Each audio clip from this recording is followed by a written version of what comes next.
Good morning and welcome to the Thursday edition of Let It Be Known. I'm your host, Stacy Brown. Happy holidays, everybody. I'm Niele Anderson, and we have so many headlines to talk about this morning. I'm talking about Fulton County DA Fonnie Willis was at the Capitol Hill in Georgia, and it was Woo. explosive. We'll have those details. Um, find out which state is re-engaging the conversation of reparations, and Hollywood streaming services lack of diversity. We have that and so much more. So much to talk about this morning, Stacy. We definitely do. But let me tell you something, though, first. I really like the color of your top. Oh, It's the a blue? nice color. Yes. Thank you. Mhm. And, Yeah. I was taught my OEP told me when you're on TV, solid, bold colors are mhm. the key. Yeah, You have to yeah. pop. Yep, I never listened when I was on TV. They used to say that exact same thing, and I had a great the makeup artist at MSNBC. I used to work for MSNBC for 2.5 years, and the makeup artist, I can't remember her name. She was the most wonderful woman, and she used to tell me that all the time. She said, "Don't they?" She was Hispanic too. Don't they tell you I can't do the language? You could Well, do the you language, always but remember makeup yeah, art, Stacy. You always makeup art. but she was so nice and she was so cool. Oh my gosh. But she used to tell me the same thing. Like, don't they tell you what colors to wear? You should wear this. And plus, she said, and I mean, she was probably my age or younger than me. She was just, oh, they called me Mr. Brown. Mr. Brown, you would look so great in these colors or whatever. And so, I was hard headed. But anyway,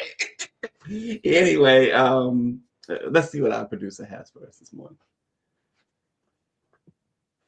The chairman of the Federal Reserve, Jerome Powell, said that over the past several months, 4 or 5 months, the job creation numbers reported by the United States government are wrong by 60,000 jobs per month. Now, let's be clear. The government has been reporting that we're creating approximately 40,000 jobs per month. So if they're wrong by 60,000 jobs per month, that means we're losing jobs. Okay, here's what's going on here. The numbers are fake. That's what's going on. That in fact, what the economists were predicting about how bad the tariff policy is, how bad his bill that he put through Congress is, how terrible they are, weren't showing up in the numbers. And the reason is because the numbers were wrong. This is not a rich people's issue. This is a direct blow to the middle class of America, to working families in America. That's who this is aimed at. The rich people are fine. And if you look at Trump's bill was basically a wet kiss to big companies and rich people. A wet kiss. And by the way, they're golden. This is a statement that bill and his policies are a gut punch to working families. Today, the chairman of the Federal Reserve, Jerome Powell. Spot on, spot on. What more can you say, Mia? Yeah, I mean, he was definitely on. That was Tom Steiner. He's running for California governor. Let's get that Mm-hmm. perspective out there. And so, yeah, you're going to hear him talking and having these conversations as he looks at trying to lead California. Because, of course, if he was to become governor, he would have to address the unemployment rate in the state of California. And so he was spot on. I don't know if he's going to win the governor's race here in California next year, but nevertheless, it was an important thing to say. And yesterday, we know you talked about the Black unemployment rate. Mm-hmm. And we know if we're talking unemployment, we know what we say: when white folks catch a cold, Black folks catch pneumonia. And so if we're talking about jobs, we're probably the highest at the list. Yeah, you remember a few months ago, because he didn't like the jobs report coming out of his administration, he canceled it. We're not giving the reports. We're not doing that. And so I think Steiner is absolutely correct. These last numbers that we got, and I reported on those numbers too, is that I think he's correct. I think when they say the U.S. added just, I think it was like 62,000 jobs, it was a very small number. Probably it was the other way around. It probably was minus. They lost even more. It wasn't a positive, that's for sure. So I think Stein is right. And as far as the governor's race, you're right. Do I see him going anywhere in that race? Now, obviously, you have a better insight on it than me, but no, I don't see him going too far in that race at all. But he definitely has the money. So if you're Black Press, definitely reach out to his campaign because he definitely wants to make sure he spends it. This is the best time to get money from billionaires and millionaires if they're running for office. Well, here's the flat out truth. Election time, and this is the biggest midterm election. We already in midterm season. I don't care what anybody say. We're in midterm season. The biggest midterm election season, perhaps in history. Mm-hmm. The money that's going to be spent, that is being spent. Listen, folks, if the Black Press doesn't give any, if they don't get any, right? Well, however you look at it, they're gonna throw it away. They're gonna spend it. They're gonna spend it. The Black Press doesn't get any of that money. It is criminal on both sides, the candidates and the Black Press. It's criminal. Well, that's why we're talking about it now. We're going to speak life into these things. Let's be proactive. Let's have these conversations. Yeah. Let's be in these spaces. Mm-hmm. It's not just about the money, folks. Listen, we could use the money, but it's also just about the idea you're trying to reach certain people. So listen, you definitely want to reach Black folks. So let's get it on. Come to the table today. Stacy, Austin says you look appropriate. I'm not giving Austin any love this morning at all. He's always starting trouble. Austin's middle name. He was giving you no, he's starting trouble. Niele, you got to read between the lines. Everything that man says. So now everybody knows who has the glass half full and who has the glass half empty. Mine is half full. Everybody knows right now. Listen. You remember Fred Sanford? That middle initial was always for something, and Austin's middle name right now is T for trouble. That's what. Okay. I'm not trusting Austin this morning. Do we have a producer's pick this morning? I think we just got it. Mr. Steiner. Oh, duh. You see how we're trying to move it along? Let's move it along. Every day Niele comes in talking about, it's the holiday time. She's already checked out, y'all. She's decorating her tree and making her chitlins. No, you know what?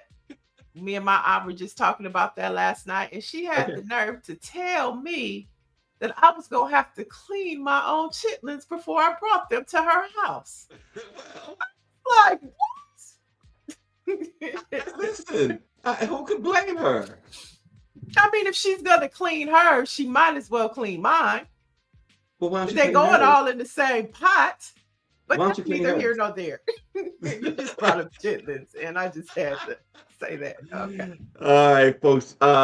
Did you see the continuation of the long-running car wreck that was on Pennsylvania Avenue last night? I mean, I didn't really watch it. I caught the lowlights. I won't say the highlights. I caught the lowlights. There was no highlights. But his much-hyped presidential address, I love what your governor, Gavin Newsom, said, tongue fully in cheek. Gavin Newsom said, and you know what he meant. He said, many are saying that was a better speech than the Gettysburg Address. Well, it's because he stayed on script. There was no veering off to the left or the right. It was a nothing burger. It was a nothing burger. Okay, and utter disaster. It was a tossed word salad. But nevertheless, he was angry. Nevertheless, he read the teleprompter. I'll tell you that. He was so angry. And Newsom, of course, was only being facetious when he compared it to the Gettysburg Address. But the thing about it is, folks, in reality and seriousness, he claimed that he's going to give these $1,776 checks to the military. But you know what? Remember when the girl, the lady handed out those checks? They were blank checks. That's all this amounts to. But Trump, of course, is always scheming. The Supreme Court is basically signaling that they're going to strike down his tariffs. And so what he's going to do, and that's probably going to happen very shortly. And so naturally, his cover is that they're going to strike his tariffs down. Now he can't give them that 1776 check, and so he knows what he's doing. This guy is or he's maybe diabolical. or maybe to the point, it was only selected TSA members that received those checks. Let's be clear about that. And he fumbled last night when he actually said that. And he said some military. So you don't know. I believe it's going to be some to get 1,000, but it's not going to get all our men and women of service who serve this country. So it's always the devil in the detail with him. Well, and here's some facts too. He didn't inherit historic inflation. Inflation was 3% when he came into office. This idea that this 400 to 600% drug price cuts, it's mathematically impossible. This is what he said. He said that he cut it 400 to 600. That's impossible. Grocery prices, he claims, are going down. No, they're going up. 18 trillion investment that he talked about is fiction, because even the White House itself said it's 9.5 trillion in investments. The 1.99 average gas price that he talked about is false. The lowest average is $2.40. The $25 million invasion that he talked about is false. It's under 11 million. Crime wasn't near record highs under Joe Biden at all. And he, folks, did not, as he claimed, settle 8 wars. He has, in fact, he's causing war. In fact, there was many who tuned in last night because his buddy Tucker Carlson said that he was going to declare war on Venezuela last night. So give it a break. I'm trying to go to St. Lucia, and when I looked at the map, it is very close to Venezuela. Donald Trump is messing up a lot of plans. You know what I'm saying? But you think about these things like, okay, I don't want to take a boat ride nowhere because I don't know what's going on in those waters. Well, that's the other thing, right? These are things that you have to think about now with this crazy, deranged man in office. Jeez. Yeah, and those crazy, deranged people who are giving him his marching orders. It's just crazy. And it's also those crazy and deranged people who don't vote, those crazy and deranged people who, go vote independent. But right now, we need all the numbers we can have to get that man out of office. Listen, you got so many people. We'll get into this at the end of the show, but you got several people talking about chitlins, so just want you to know that. Well, see, we're half in and half out. It's holiday season. We half working. We're half dreaming of gumbo and meals and family and friends. Yeah, Nancy Wall says all tourism is not happening. Stay safe and keep your money. She ain't never lied. Dr. Mellon said he's gaslighting us, and Orange G says I was going to Trinidad for Carnival, but I will sit at home and drink OE for Carnival time. He's gonna drink OE and he's gonna put up some old JJ Fad videos for sure. And well, Orange G also, he lives in a city where the closest thing to Carnival we have is Mardi Gras. So I mean, Mardi Gras is in February. You don't have that long to wait. Just head on down to Canal Street. Listen, he'll be all right. He sleeps very comfortable with all that money under the mattress. So his mattress is made of money. David Youngblood says I'll eat lots and lots of gumbo, but no chitlins. Well, I'm doing both, okay? Oh Lord, she's doing both. She's just mad she got to clean them, folks. That's all. Some moderate, there is some hope because some moderate Republicans did break yesterday, big time with their party, and join Democrats in the House to force a vote on extending health care tax credits that help millions of people afford insurance. The move did weaken, MAGA Mike Johnson, whose plan, folks, does not include extending those credits. The simple thing is this, and it's not complicated. It's not complicated at all. MAGA Mike and all of those extreme MAGA Republicans, they want as much money as possible, not saved, as they lie to us and say. They don't want to save it. They want to give it to the billionaires because all of it they redirected to this tax, not tax, but this well, this tax that helps billionaires. They are paying for uh, enriching billionaires. Your healthcare premiums are more than doubling, in some cases tripling, because it is to help pay for the billionaires, not to pay taxes. It's as simple as that. Well, David Youngblood says, I'm not optimistic. I'm now optimistic there will be an extension. And I think that's a valid point, because those four Republicans are the crack. And the thing about it is, Sydney Kamlager, who is a Congress member out of California, went live like right after they were able to get those four Republicans to sign. She said, but the only problem is Mike Johnson won't call the vote. He won't bring it to the floor for the vote. So now that they have the signatures, he's not going to call the vote. You know why? Because he's afraid there will be more Republicans, which goes to David Youngblood's point. It's optimistic. And Marjorie Taylor told us, okay, who knew? She told us that you're going to see a lot more of this happening. And the very next day, you found four. I bet you there's more. There's no doubt.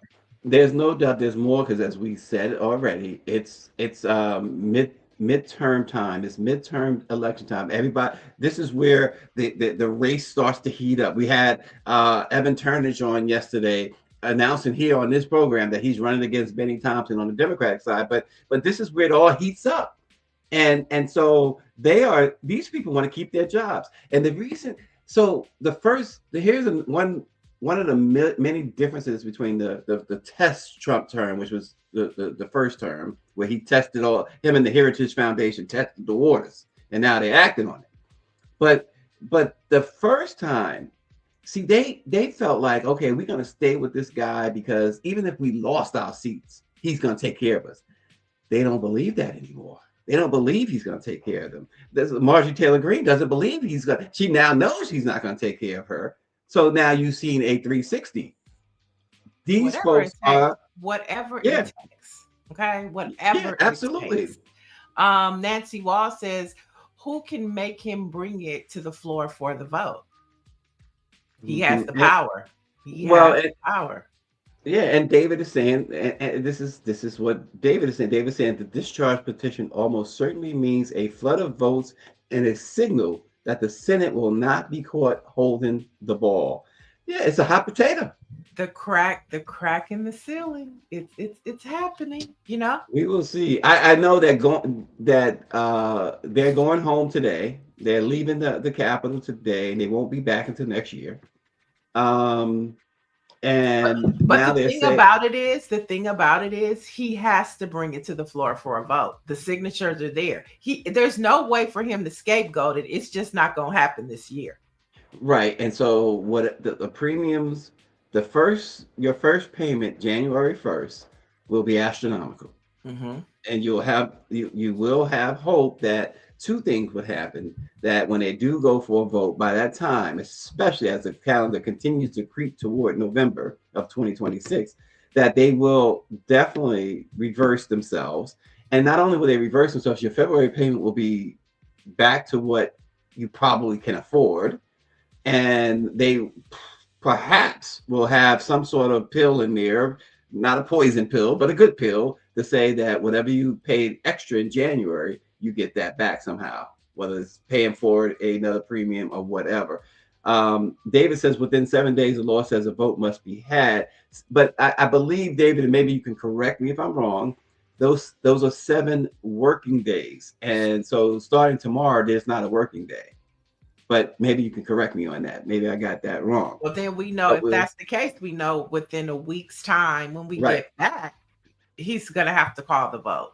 And what's going to happen is, if you gave a possible scenario, what's going to happen is when those people get their premiums, their payments at the first of the year, those lawmakers' phones are going to blow up. Okay. Yeah. Oh, yeah. So if Mike Johnson, he win or lose, Republicans are going to catch the fire. They're going to catch the heat. Oh, yeah. And they know that. That's what you've been saying. It's right. They know that. And that's why you have the defectors. And I believe, like you said, there's more than just 4. It's a lot more than just 4.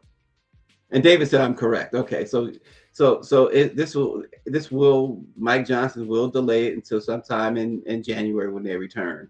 So, but we will see. Dr. Mellon says, why did the FBI deputy resign? Well, it remains to be seen what the facts are. But well, Donald Trump said that he wanted to go back to doing his show. That's what Donald Trump said.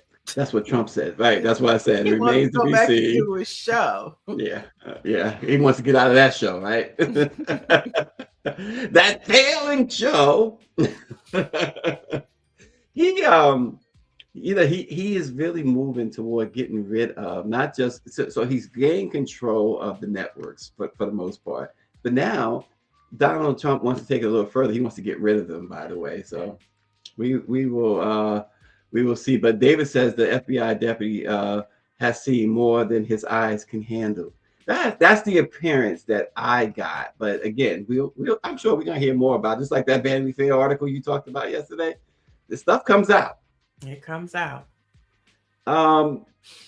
Yesterday, folks, well, this week, something important is happening down in Beaufort County, South Carolina, where a judge is deciding whether to order private landowners to open lock gates that have blocked Gullah Geechee families from reaching a historic cemetery on St. Helena Island. The lawsuit filed in April by the Big House Cemetery Committee and 10 descendants of formerly enslaved people accuses 3 landowners of cutting off the only road the community has used for decades to reach Big House Cemetery. The gates were locked last year without warning, stopping burials, visits, and routine upkeep of graves.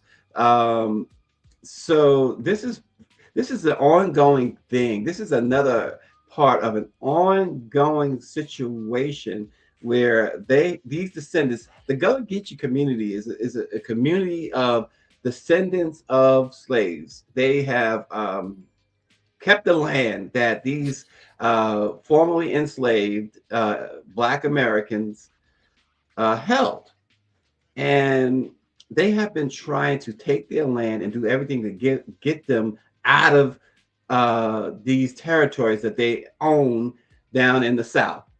And in this case, we're talking about Beaufort, South Carolina. And so now the latest is they've tried to block them from access to the cemetery where their loved ones are buried. Yeah, this is like the 3rd story within 10 days where we've talked about some place in America where Black people have been, the ancestors have been either disregarded or their loved ones can't get to them. And this is an ongoing conversation that we have to keep amplifying. And it just shows you, like, I mean, where are the lawmakers at? Like, where are the state electeds? Where are the Black ones that can do something about this? Because this is insane. Can you imagine not being able to get to your loved one? It's Christmas time. You might want to take them a tree, some flowers. You just might want to just go, just be around the last place you left them. And you can't get to them? That's cruelty. That's terrorists. That's white folks. That's white men in America. She broke it down. Yeah, and this again, I'd encourage folks who may not know a lot about the Gullah Geechee community to look them up. It's Denise Roloff Barnes is the one who got me start looking them up maybe about 8 or 9 years ago, and I started doing news articles for Denise at the Washington Informer on the Gullah Geechee community, talking to people down there. And it's real. They're really real. They're people just like you and I, regular people. But you have a community that really holds on tight to their heritage. Yeah, and they're distinct. They're very distinct when it comes to the Black experience in America, just like, Creole people. They're a different version of Creole, very colorful, very vibrant place in America for Black folks, and rich in Black culture, in history, even from the food that you eat. You know what I'm saying? From the walking the land. I read a wonderful book about it years ago. And then if you guys ever watch The Underground, Rose's mama got sold to the Geechee people. So if you never watch Underground, that's something good you can watch over the holiday season. But it has the last part of the last episode. Rose's mother was sold to slaves. And she became part of the Geechee community. David Youngblood says he says we've encountered the same issue with our land. Aquarius says that they are still disrespecting our people, and Dr. Marilyn notes that she's asking, and I think there's something to this that Uncle Thomas, Uncle Thomas, Clarence Thomas is a part of that community. Oh, I know they don't blame him. No. He sold his heritage for a taste of the red stew. That's what he did. Red stew. Okay. Carrots, potatoes, and all, huh? Oh my gosh. And David says that this skin is a talisman. I'm not sure what we're talking about, David. What did I miss? He'll inform me, and I'll of course look dumb because I should know. But anyway, in other news this morning, folks, and see again, when this ICE stuff began and all of these, folks, oh well, it's not the black people's fight, it's not the deportation. Well, a Black Georgia U.S. Army vet and a 50-year U.S. resident is facing deportation for some wild reason. This man, he was actually born in Jamaica, but he's lived in the U.S. for more than 50 years. Fought in the Army, for the Army, I should say. Served the country, and he was traffic stop in Georgia, and he didn't have any type of criminal record. Doesn't have a criminal record. His name is Godfrey Wade. He's 65 years old, and he's a grandfather. He spent the past 3 months in immigration detention. He was pulled over by police in Conyers, Georgia, for failing to use his turn signal. And when the authorities discovered that he didn't have a license with him, they took him into custody. And he has been held ever since. This guy has served faithfully in the military, and he was honorably discharged, retired, earned multiple degrees, and he began working as a master tailor and a tennis coach and a chef. And so he's lived a really good life. He spoke to a news outlet down south from the Stewart Detention Center where he's being held. And he said, for 52 years, I've lived in this country and raised my children, worked hard, paid my taxes. And this is the outcome for him right now, waiting to be deported to really who knows where. So where's his attorney? Where's city council? Where's the mayor? Where's the state legislators? What is going on? This sounds so bizarre. It is bizarre. And so the good news, right? You asked a great question. The first question is a great question because I have a great answer for it. Where's his attorney? Well, apparently Attorney Ben Crump is going to take his case. And so there is that right there. But this guy had no record. They just took him in because he didn't have his license on him. And he told him he had a license. All he had to do is put it in the what you call a computer. But of course, he's a black man. He's a black man. So you don't get afforded what other folks get. So they took him in and discovered that he wasn't, ICE discovered he wasn't American, born in America, I should say, because he's as American as anybody else, having fought for the Army and et cetera, et cetera. But found that he is originally from Jamaica. He moved here when he was 15 years old. And so they moved to deport him. Well, good to know that Ben Crump is on the case, so we know we will hear more about it.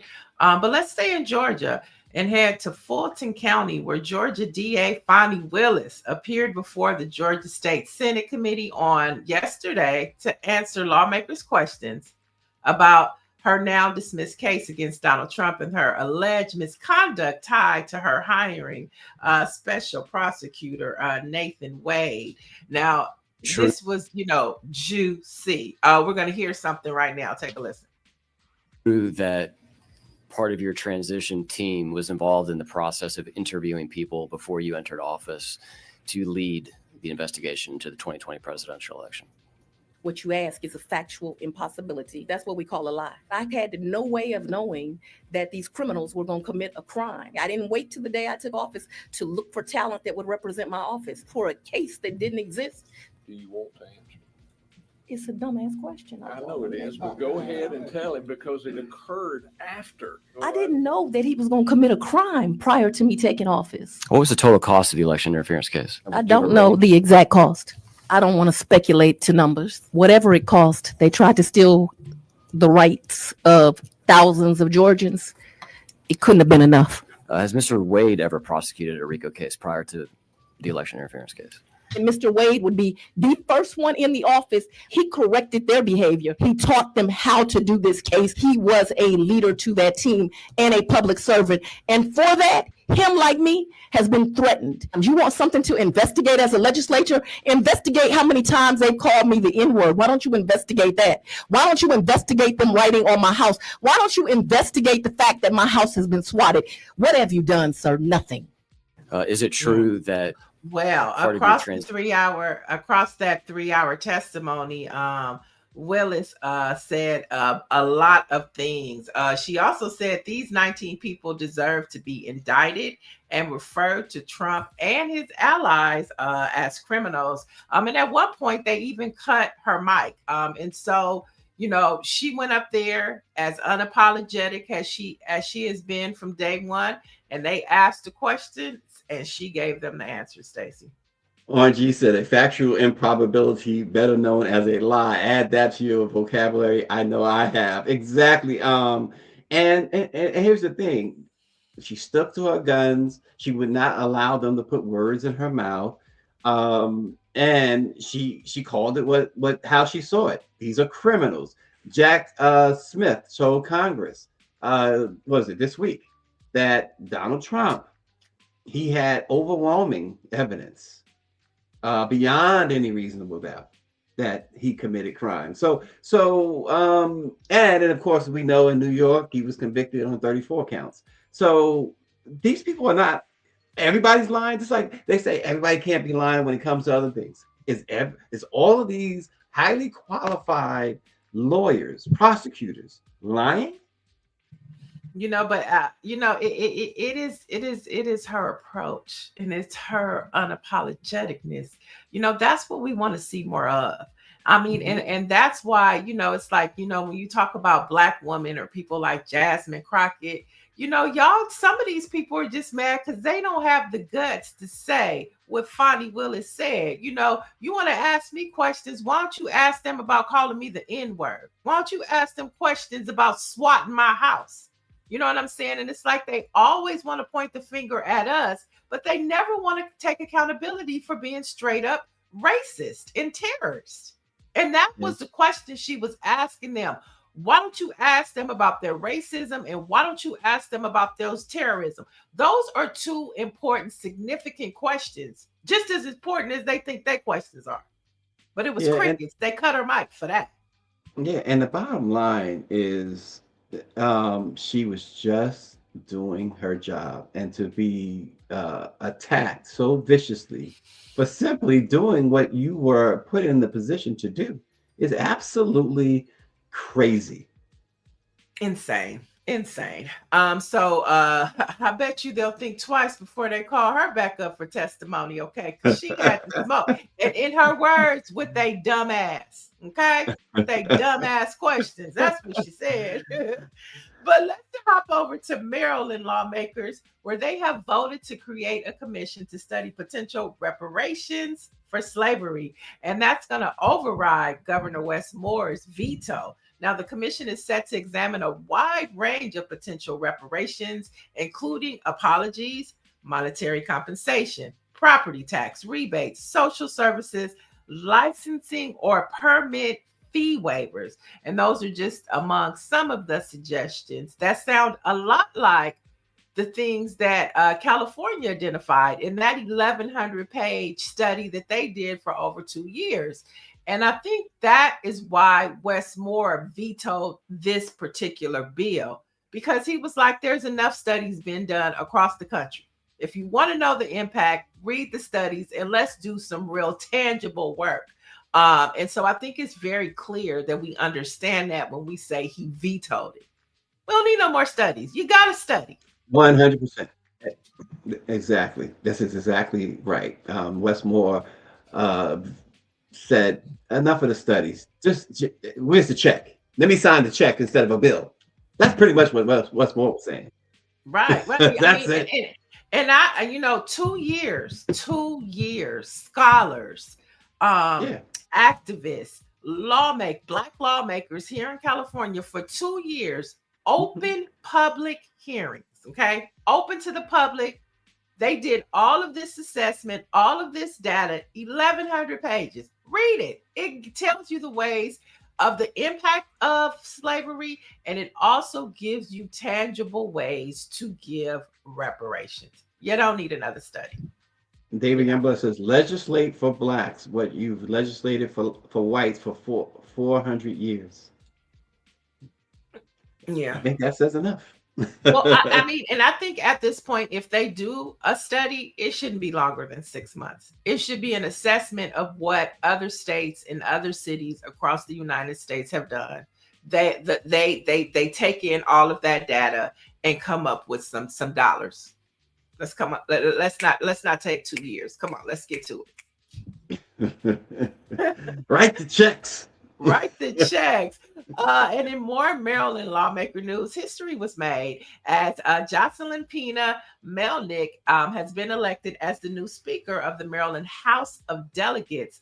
Now, Melnick is the first Afro-Latino and first immigrant to hold the leadership role. And she says, after migrating to the U.S. as a child, her exposure to civil rights and law helped shape her path to public service. So, this is young what leadership looks like right now across the country.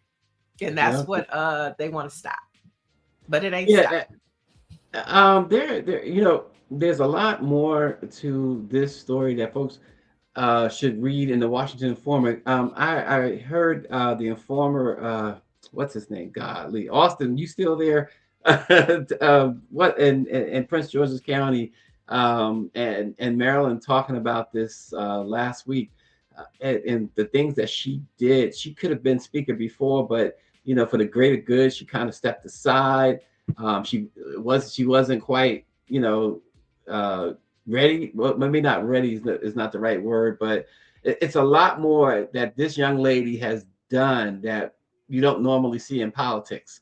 And so you talk about somebody who is qualified and will really do a lot in that position.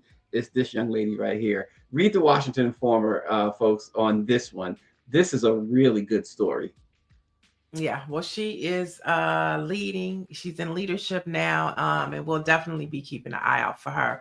And let's head over to an update at the Brown University, the tragedy that happened over there. The USC and Brown game has been canceled, and that's for men's basketball following the deadly shooting at Brown. The Brown University mass shooter remains at large.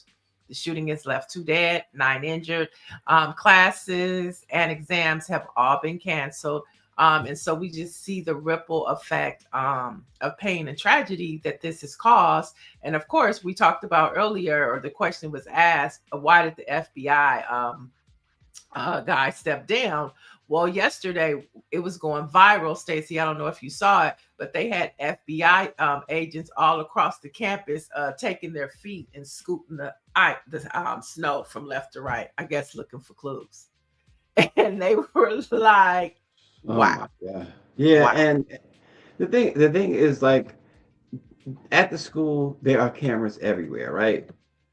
How come we haven't been able to? Well, there was a blind spot. There was a blind spot. There was a blind And spot. there were no cameras. And there was a maybe one of the head the board directors or the chairman or the president of the institution was on the news yesterday, and he was explaining that blind spot and where the cameras were on the other side. And so, yeah, there was a blind spot to where there were no cameras. Not the, So all of the crime was committed in the blind spot? That's a great question. I mean, that's a great question. It's like, wow. But now I know that the latest is that they have identified a person of interest. They haven't released a name, but they supposedly know what this person of interest looks like or whatever. But they had to let the last person go, right? After swearing up and down that Right. they got the person. So you just So you don't know if you can trust it. You don't know if they're just saying that to take some of the heat off that they don't have a suspect. But I also, you also have to understand if that's the case, that's horrible, because sometimes, it takes a minute. Yeah. A lot of, like, remember the Boston bomber for the Yes. marathon?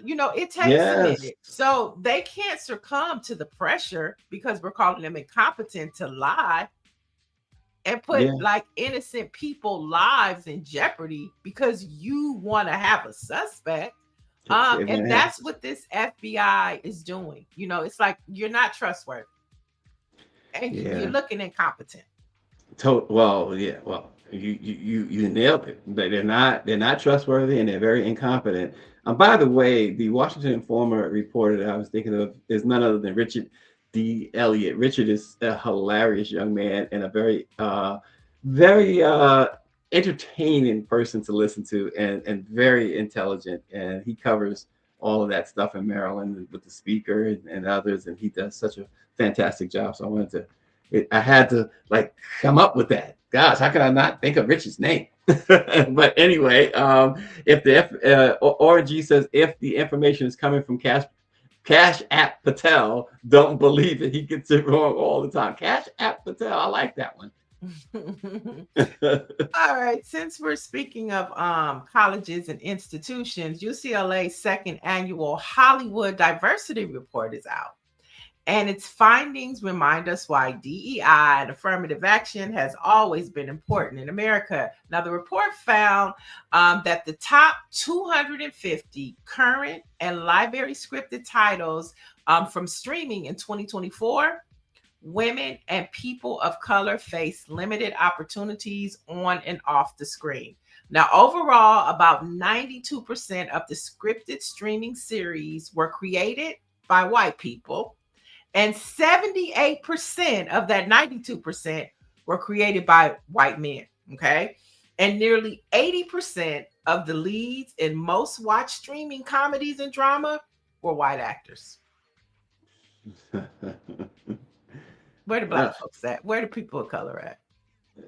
And this is important to note too, that streaming companies are not regulated by agencies like the FCC. That's why Netflix can kind of give Donald Trump the finger with this purchase that they want to do with Warner Brothers, because they're not regulated to have so many of this and so many of that.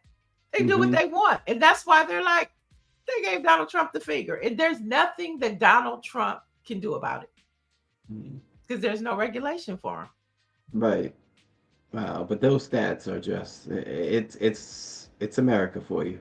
90% were white people, and 78% of that 90+% were white men creating the narratives that we see on streaming services. Oh boy, it's exhausting at times. Which takes us to our next story. When we talk about streaming and then we think about technology not being regulated by any agency, and then we talked earlier about AI and Donald Trump telling states, nope, we don't want no regulation. Now the Federal Communications Commission Chair Brendan Carr, which of course is the FCC, testified yesterday before a Senate committee and said the FCC is not an independent government agency. Now, the FCC has also removed independent from its website. And this is important to note because traditionally, the independence of federal agencies was seen as a way to insulate employees from political pressure and allow them to do their job impartially. This is part of only a small part of what we've been talking about how to fix this stuff once you've moved the circus out of town.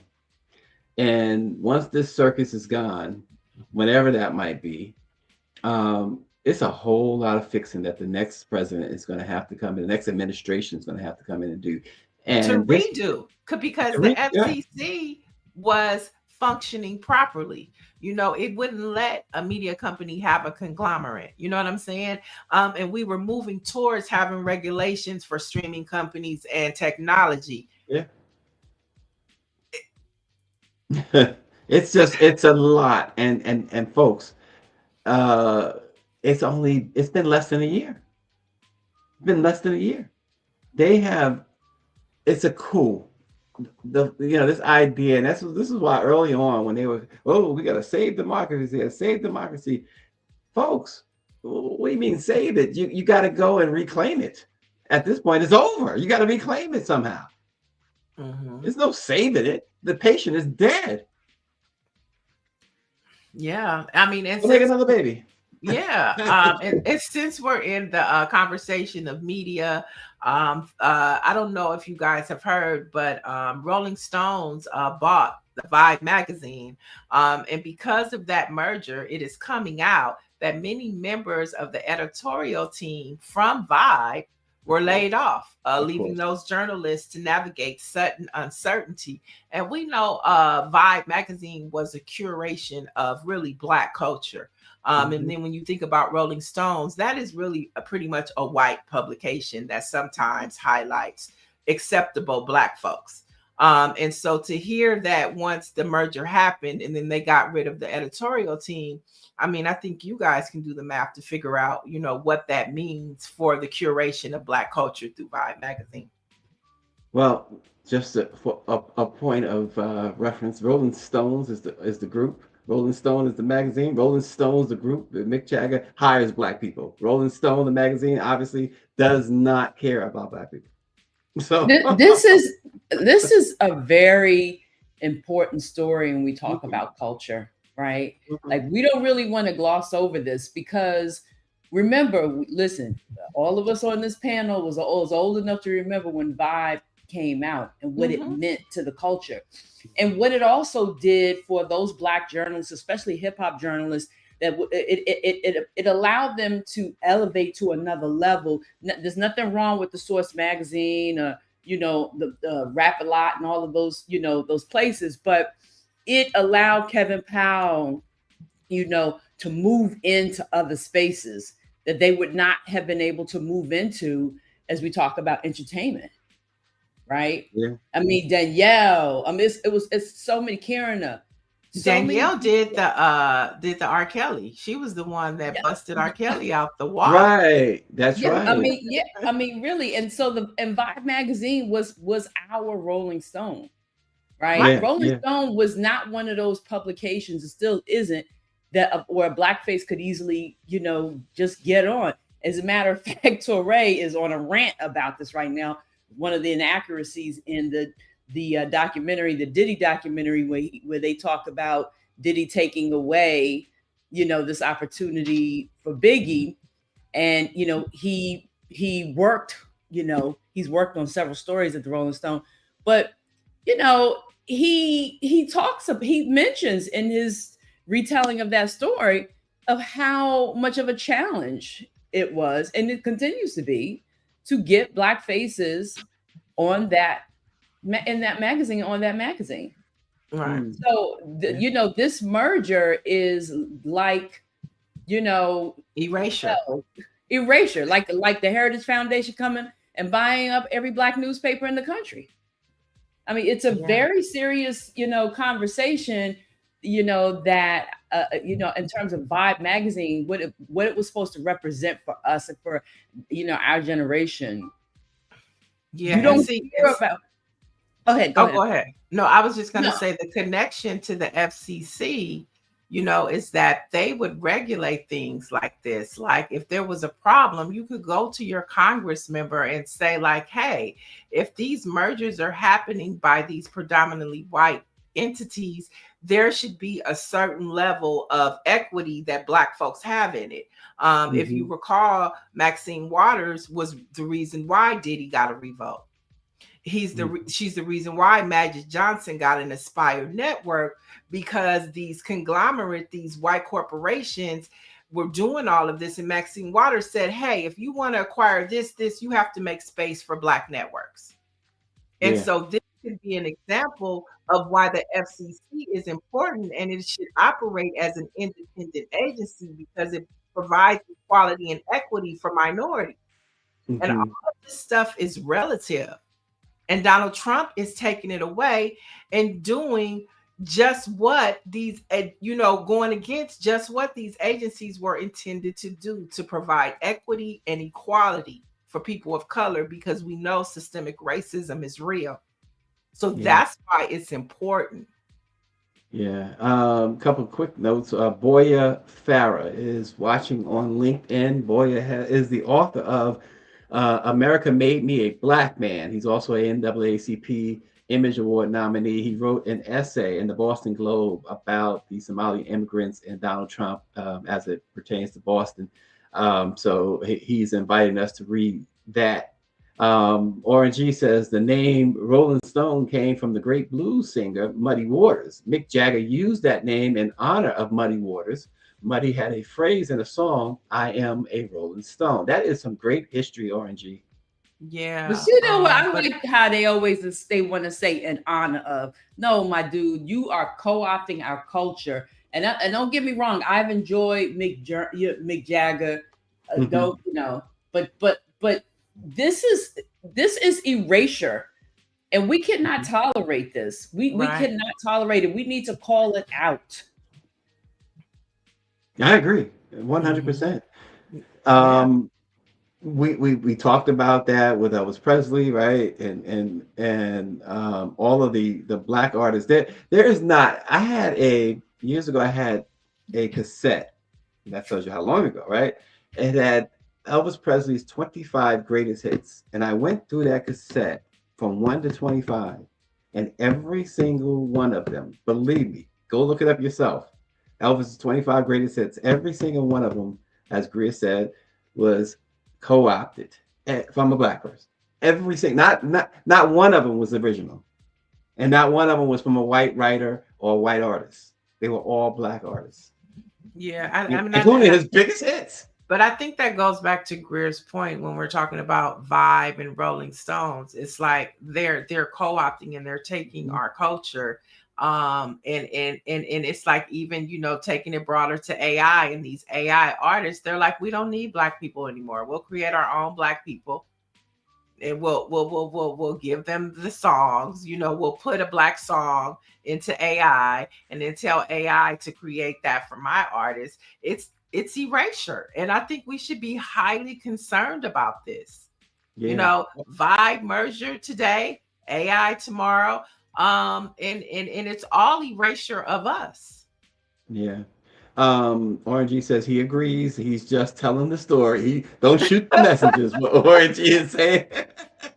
And Nancy Wall says Greer's right. They're coming in and buying us out. And she's also, Niele, asking what happened with Charlemagne. I mean, it's interesting, it's like you have to be very careful. Yes, we've seen for the past 2 days that Netflix announced their partnership with iHeart, and all of the iHeart podcasts going to Netflix. Yeah. But with that, the caveat is YouTube will no longer have those podcasts. Okay. So there's all of the iHeart podcasts, and it's the Breakfast Club. But let's be clear. The Breakfast Club is the Breakfast Club. It's not Charlemagne's Breakfast Club. So his picture could be on there today and be gone tomorrow. But the Breakfast Club is still going to be on Netflix. And so we still haven't heard about the contract. We did see that Howard Stern held out. Howard Stern was in the bidding war for his contract. He just signed his 3-year contract, but it was after, a bidding situation and back and forth. And so you can guarantee Charlemagne is in, but we still don't know. He still hasn't said anything. And we know if Charlemagne had come to a deal and it was what he was liking, it would have been all over his page. And what does he say? I thank God for it all. He would have been posting it. I thank God for it all if the deal was done. Mm. Well, it's 12 days, 12 calendar days left, or 13. So we'll see. And I hope that Charlemagne gets the biggest deal he can get. You know what I'm saying? Mm-hmm. But that's not what we're talking about right now. We're talking about, does he have a deal? Right.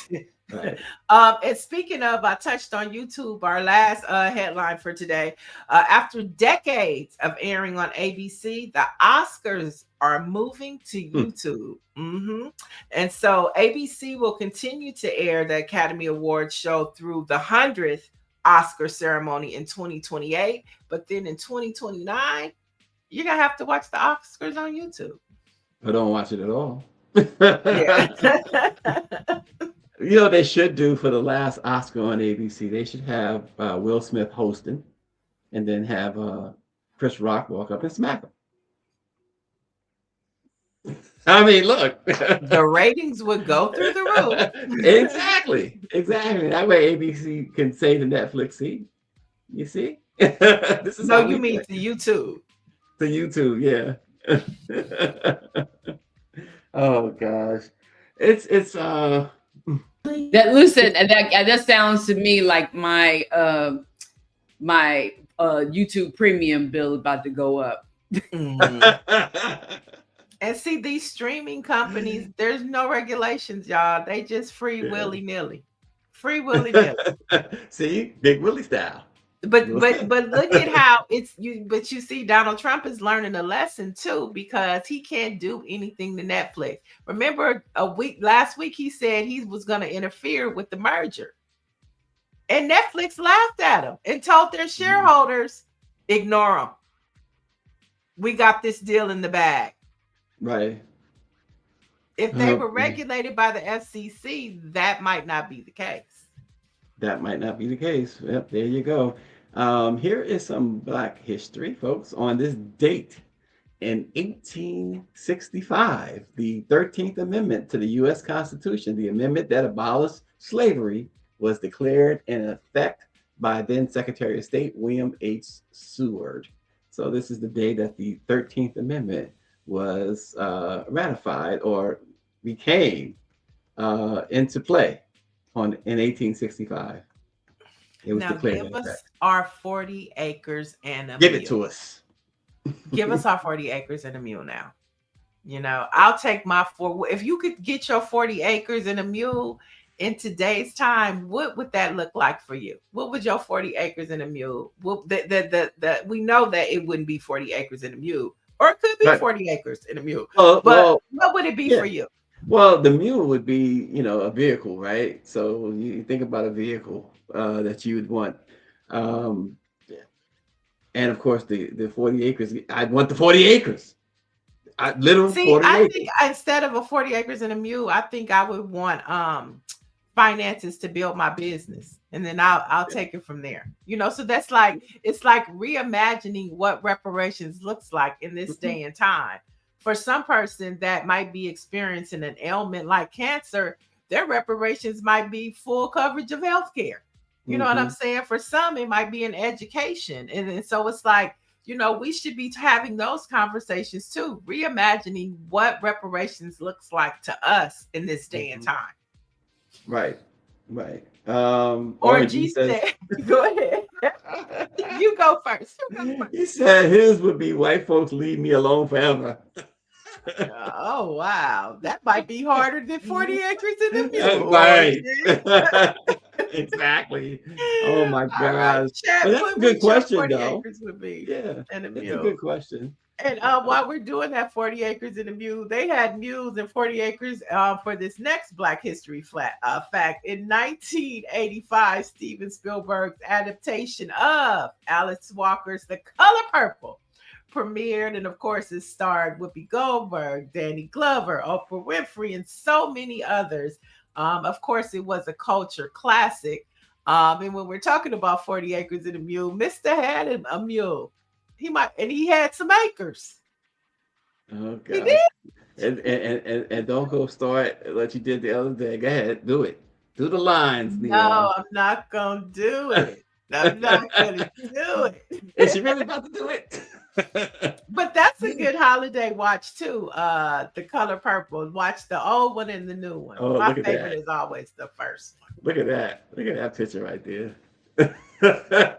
Wow. Well, look, that's where Fonnie Willis and Jasmine Crockett get it from. I'm not taking nothing from none of y'all white people. Period. Wow. She was not playing with man. That's Suge, Miss Avery. You show is ugly. Well, but then her in the movie, we didn't catch it so much in this movie, but they were lovers. Suge and Celie was lovers at one point in the book. Right. Exactly. But we didn't catch that in the first one. Well, I think you could. When you look back, it was very subtle. It was very subtle. But in the new one, right, it was more relevant. Yeah. I didn't see the new one, but I remember that from the first one, from the original. It was very subtle. Yeah. But if you watch the new one, they had a relationship in the new one. Dr. Marilyn said her 40 Acres and a Mule would be free education for her son as high as he wants to go and 0 property taxes for her. See? There you go. Oh, wow. That's yeah. Wait. It's got some pushback on your favorite Color Purple there. Lauren Burke's Black Virginia News says that it was the worst movie ever and the worst book ever. Why so? Tell us more. Why do you say that? Look at that. That was a classic scene. I mean, come on. Worst movie ever? She said there is no worse depiction of Black men than in The Color Purple. I mean, was there some truth to it? I mean, that could be somebody's truth. That could have been Alex Walker's grandmama's truth. I mean, I guess Suge's daddy was me too, because she said, I was married now. Goodness grief. But I think that was the criticism at the time, if we all remember. But the reality is that was what it was during that time. You know what I mean? For women, right? I mean, white folks gave their daughters away too. It wasn't just us. It was about economics. You know what I mean? I remember my grandmother telling me a story about a situation that happened with a family member. And I was like, did they kill, I'm listening with bated breath. It was a kid, she's telling me a story. And I said, did they kill him? And she said, no, because their cousin she was pregnant, and who was going to take care? And she was a young girl. Who was going to take care of them? Right. This man needed to be handled, and in any other circumstance would have been murdered. But because, of the financial burden that would have been on other members of the family, this man lived, even though he was a horrible human being. So I'm just saying, like, it was the times, right? Yeah. And I thought the movie was, it was excellent. I mean, we were much younger then, so we were but it was an excellent movie. I think it spoke to the times. Yeah. There are a lot of. I just want to say, because I know you're going to go to the chat, but to Greer's point, I think she makes an excellent point. And when she was talking, I thought about the poem by Langston Hughes, "Life for me ain't been no crystal stairs." And I think that was that's what it was during that time. You know, I've had hills to climb and whatever else he said, but life wasn't no crystal stair for none of them. You know, Suge probably was the one chasing it and was able to like touch it in the wind, you know, but the rest of them, it was tough. And well, my grandmother tells stories like that. Like if you talk to you know, we were blessed. That's why I think Gen X is the best generation, because we were able to have those conversations with our grandmothers, and some of us lucky enough to have them with our great grandparents. And so we know. Yeah. Well, there's a bunch of comments, including another answer to your original question we'll get to. Dr. Marilyn says her favorite was Mr.'s grandfather. He was hilarious. Aquarius says she loves the color purple. Again, Black Virginia News says someone's truth could be positive. Michelle Madison says, I'm with Lauren Burke, for real, for real. Aquarius says Mr. was a horrible individual, destined forever. Stephanie Humphrey says it was a reflection of the time period. And again, Hollywood loves negative depictions of Black men. And then to answer your question about 40 Acres and a Mule, Aquarius has another good one, Niele. No credit scores for African Americans. Oh, I like that one. That's a good one, Aquarius. That would help a lot of people. You know what I'm saying? A lot of us should. And listen, wait, here's the question. Go ahead, Greer. No, but you know what? The thing that we got to stop doing, this is that movie wasn't created because it was a negative. I don't believe it was, right? Alice wrote the story, okay?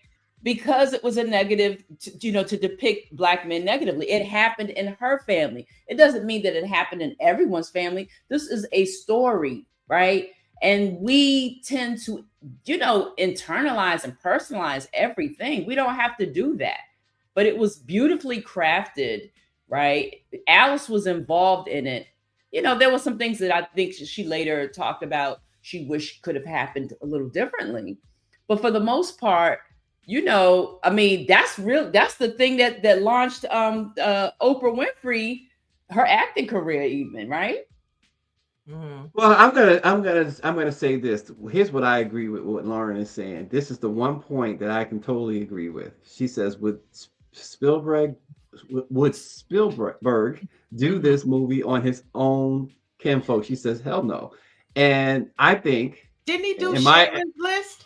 Wait, yeah. But what I'm gonna say is the problem that the one problem I share is a Black filmmaker should have done this movie. One did. The second rendition was done by a Black person. And the reality is also Spielberg had the cachet to be able to do this film. That part. Wait, you got to remember, we didn't have. This was before we had before Spike Lee. No, that wasn't before Spike Lee. He did that. What's this before? Spike Lee had he was doing that was a student film. He was not relevant at that time. I wouldn't have won. Spike Lee couldn't have did The Color Purple. Okay, we don't want to see that camera shot. Wait, I'm not a Spike Lee fan. I'm not a Spike Lee fan. I like Spike Lee, but this wasn't his type of movie. This wasn't his type of movie. Well, no, it wasn't. But what I'm really speaking to at that time, the only person that was in entertainment, right, that had the influence in that era might have been Bill Cosby. Now that I think about it, I'm trying to think about him. And Cosby never did anything like this. No, this wasn't his steez, and he was already well into the Cosby Show type thing. Well, Sidney Poitier as well, though. Or maybe Sidney Poitier. No, but Steven Spielberg was the right person for this movie. He was the right person. He had cachet, his directing ability. He did an amazing job. He did an amazing job.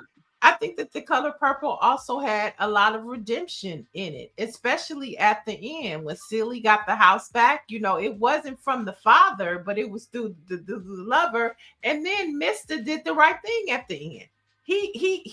There was a redemption quality to this movie, and a full circle moment. I think Alice Walker did a beautiful job. I think Steven Spielberg did a beautiful job and opened up the door for Whoopi Goldberg's, for Yeah. the Oprah Winfrey's, and for the Suge Avery's too. Right, Yeah, absolutely. I think all of what y'all saying is plausible and true, but I still prefer Black folks to tell Black stories. But listen, we could do that. It wouldn't have changed the story because she had already written it. It would have still been the same. I don't think that, you know what I mean? I mean, this is what happened, right? And if we can understand, if we're able to really allow ourselves to think about the time that it was written and the role that men played, and also the pressure that Black men were under, for this man to be able to even have, you don't really see that. He had land and he had, he didn't, and so did her. And guess what? So did her mother, because remember that was really her mother's house that the stepdaddy came and took over, but they had their own land too. Right. So we can pick and choose what we want to focus on. I don't listen. I at the same time, I can make space for those who felt offended by the way that Black men were being depicted in this. But I think that I can step back and look at it and say this was just a story, right? Yeah, it was a story. Right, and look at Whoopi Goldberg's character. She was the dominant force in her relationship. You punch me, you go get a black eye. You know what I'm saying? And I'm just talking about with her husband, not the white interaction that she had. So I think it has so many different layers to it that we all identified with. We love the fact, Suge was the one who said, I'm getting out this country, but she came back home. I mean, it was just so many layers to a classic story. Right. Classic. And I think that if we're going to focus on that, there are young women at that time who experienced trauma. And for us to only focus on, how this Black man was depicted and not talk about how the trauma that these young women were undergoing and how they overcame it. Like, to me, you know what I mean? That it's a victory story, and so, but, and it also showed Black independence, because although Danny Glover's Mr. was an asshole, he still had his own. God bless the child that's got their own. They had all these Black people had their own. Yep. The Black man had his own church. Okay. Everybody had their own. Amen. Amen. Well, so again, like y'all talking Mrs. about, Daddy came up in there with his Sunday go to meeting suit on his neck. Listen, nasty way. but y'all are, you're talking about the bigger picture, right? And the bigger picture in Hollywood, we can't, even though you say that it's misapplied here. The bigger picture is how Black men are depicted in Hollywood, though. One of the bigger pictures, one of the big takeaways is what I'm getting from Lauren, and I can't disagree with that. And I'm saying, absent, if you even want to take the color purple out of the equation, one of her points is unmistakable, that the way Hollywood depicts Black men, Black people in general, but particularly Black men, leaves a whole lot to be desired. Oh, 100%. Nobody's arguing that at all. Yeah, nobody's arguing that at all. We're talking specifically. I'm saying when you pull back all of the layers of what she's saying, I believe that is one thing that you can take away from it, though, for sure, is that how Hollywood depicts Black men is terrible. That's all. Both can be true. Lauren says the color purple amplified dysfunctional, crazy behavior.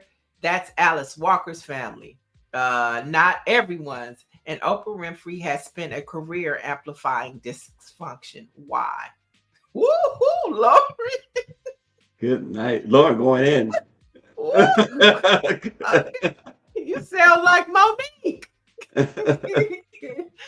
You kidding Monique? Monique gonna be liking this right here. Yeah. Let me tell you something too.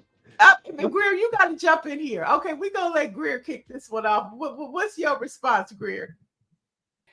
No, I'm not gonna speak on Oprah like that. I'm not saying it's not true that she not that she hasn't spent a she spent a career amplifying Black dysfunction. I think that, you know, Oprah Winfrey's in the television business. Okay. And I think that she, you know, at different times that she's followed the trend, right? In terms of, you know, amplifying dysfunction. And she's in the TV business, right? But I think she's also done a great deal of work of showing, you know, amplifying healing and the ways to heal. So you know, we can choose to. So I don't want to. Two things can be right at the same time. Exactly, right. At the same time. And if you're and depending on where you are, what mental space and emotional space you're in, and even your experiences, right? You may center in or zero in on those things all the time. And there probably was a time, that probably was 100% a time where I was one of those people, right? Those Black women, hey, you know, but, you know, at this stage, I got more years behind me than in front of me. I'm able to step back and take a look at things and just have a more nuanced perspective. And I'm not saying that Lauren doesn't have a nuanced perspective, because I think that she does.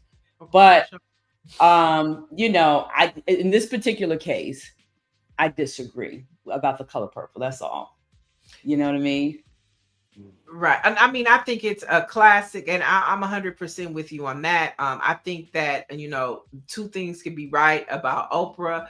And we do want to see more Black stories. But when we go back to the study of UCLA, and 78% of stories are being told by white men, I mean, you know, right. that's the core of what, you know, we're trying to do. So if it's 78% are white men, then some of them gonna have to be our allies if we want to get these stories told. You know, part of that, but you know, but if we step back and look at Hollywood as a whole, whether we're talking about white stories or stories where white people are centered and Black people are centered. When we talk about violence and dysfunction and like, that's the name of the game, right? That is entertainment, period. That's not to make an excuse for anything that Oprah's done or anyone else has done. But then, you know, if we're going to start looking at things like that, then we're going to have to go back and critique a lot of Black filmmakers. You know, John Singleton's, come on, Boys in the Hood, right? You know what I mean? I mean, there's several ways that you can look at very classic, you know, cult Black movie. And this was a Black movie, right? Made by a Black, you know, director who was sharing an experience, right? And, you know, in that movie, yeah, there was gang violence, but it was also the relationship that Black communities have with the police, right? Mm-hmm. It's so many things, you know what I mean? There's so many things that we can look at and pull out. But at the end of the day, it's entertainment. And I'm not saying it's entertainment. Oh, it's just entertainment. I'm saying this is Hollywood. And you got a lot of brothers who want to talk about other things, who are MCs, but you know, the man that's giving them that check to get them out of their situation, out of the jam that they're in, don't want to hear that. They want to hear about gangbanging and, you know, your baby mama and, you know, and sex and drugs and rock and roll. Like, that's what they want. And people trying to get out of that. The thing that we got to do is help us get out of a situation. You got to make a decision collectively, right? And right. Mm-hmm. Go ahead, baby. No, I was gonna say, you know, just, you know, jumping in, it's relative. It's also how they see us, you know, and a lot of that conversation, you know, we've talked about, you know, the Oscars a little bit. It's like how they see us as winners. You know, remember there was huge conversation around Denzel Washington winning for Training Day, and you look at his body of work, right? But he wins for depicting negativity of Black men. You could look at Halle Berry. There was a lot of controversy around the role that she won Best Actress for. You know, she was basically a white man's whore. Mm-hmm. Right. And so, you know, I think it's all relative. I'm going to say this quick before we leave this top. What's his name? This plays Mr. Danny Glover. Danny Glover. He's a Pan-Africanist. He is a Pan-Africanist, right? So, like, you know what I mean? So when we think about some of the people that played in Color Purple, for instance, we respect their work that they do outside. This man is a Pan-Africanist. He played. And we're talking about our own. You know, you said Pan-Africanist. He has the Pan-African Film Festival. So, you know, I mean, just to bring this whole thing full circle, you know, if we want to amplify our Black stories, you know, let's start with supporting our Black Film Festival and the Pan-African Film Festival, which is here, which he co-founded with the Pan-African Film Festival organizers. It happens every year in February. You know, and if we want to see ourselves depicted in certain spaces and places, we have to support those bodies of work. And that has to happen too. Right. I mean, I think there's criticism about a lot of these things to go around, and you know, just because we're often the victims don't mean we ain't sometimes the victimizer. Let's keep it real. Let's keep it real. You know, I'm just saying, if we're going to do that, we're going to. And the thing that disturbs me is whenever we get in a jam, we're constantly saying, what is somebody going to do? No, what are you going to do? Tessie said that last week at Jeezy's thing. At Dr. Wes Bellamy's book thing in Atlanta. She's like, you know, you people always talk about what somebody going to do. What are you going to do? Right. To change the situation if this is how you feel. I'm not talking about this, but you know the color purple thing, but I'm just saying in general, that's something that we need to work on. You know, I'm not, I can't expect if I want to see a different film, I can't expect Steven Spielberg to do that. I got to be able to get that money from one of my people if I want to tell the story the way I want it told. You know what I mean? Or I gotta come up with the I gotta sell some cake. Or Steven Spielberg can be an ally and help you make your movie. Right. Oh, right. He can be an ally like he did in this situation. Right. And oftentimes we haven't been able to move and operate in this country without those allies. Right. So but I get it. I respect people's feelings about it. Right. And but I just have a disagree. And one more, Lauren Burke says Halle Berry and Precious, really Precious is Mama Monique. Monique won an Oscar, but look at the role it was for. Says it all about what Hollywood wants to show when it comes to Black people. Thankfully, Color Purple got no Oscars, Lauren. You cold. You cold. There was some Oscar-worthy acting going on in The Color Purple, Lauren. They asses off in that movie, okay? Oh gosh. See, I'm sorry. Whoopi Goldberg nailed Celie, okay? She nailed it. Oprah Winfrey nailed it. Danny Glover nailed it. We hated Mister. We hated him. It wasn't even enough that he brought Nettie home. We still hated his ass. That's acting. That is some good acting, okay? Yep. Well, anyway, tomorrow the Epstein files are supposed to come out, so let's get ready. We're gonna have popcorn and coffee tomorrow. But in between time, if anything breaks, we know that Lauren, Stacy, April, Ryan are gonna bring it to us. So be sure to tap in all day to BlackPressUSA.com. We'll see you tomorrow.